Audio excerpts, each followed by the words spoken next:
Hey there, I'm Justin Goodhart from Wellrounded and the Move Smart podcast, and today I'm answering a question about loaded stretching and where to include it in your workout for maximum benefit. This question is asked by Harm from Belgium, and they're basically just wondering, where do I include stretching? And should I do it before my sessions, during, after? Where do I do this for maximum benefit? And the question is really just, it depends.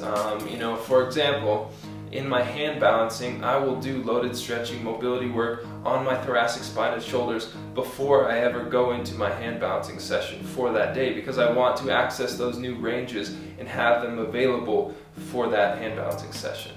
It's pretty common knowledge that static stretching will kind of reduce your muscles' ability to contract with the most amount of force. So if you're really working on strength and you're pushing your strength levels, that's not something you should do before or during a strength session, at least for that kind of body part. Now, if you have major mobility issues, you probably need all the stretching, loaded stretching and mobility work you can get. So if that's a higher priority for you, really you should build your strength program and everything else around that, and the loaded mobility should take precedence. For me, I will include it either after my session, or what I really have been doing lately and enjoying is including it as kind of a circuit. So if I'm doing a bent arm strength session, and so I'm doing pulling strength and pushing strength, then I will include within that mobility work, loaded mobility work,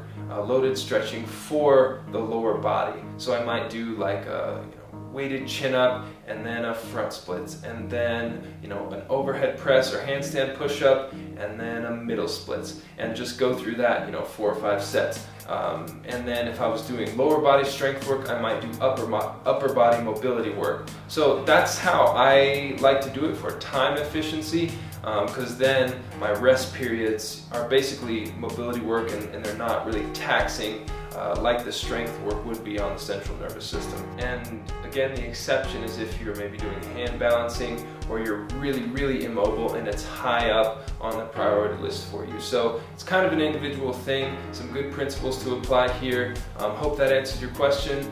And if you're watching this, have any questions you'd like to ask me about your own training movement practice, don't hesitate to email me at justin@wellrounded and if you want to learn more information, I really work hard to provide a lot of great content through my podcast. You can listen to that here. If you want to learn more about live Skype coaching or one-on-one consultation, custom programming, anything like that, you can click here. I'll see you next time.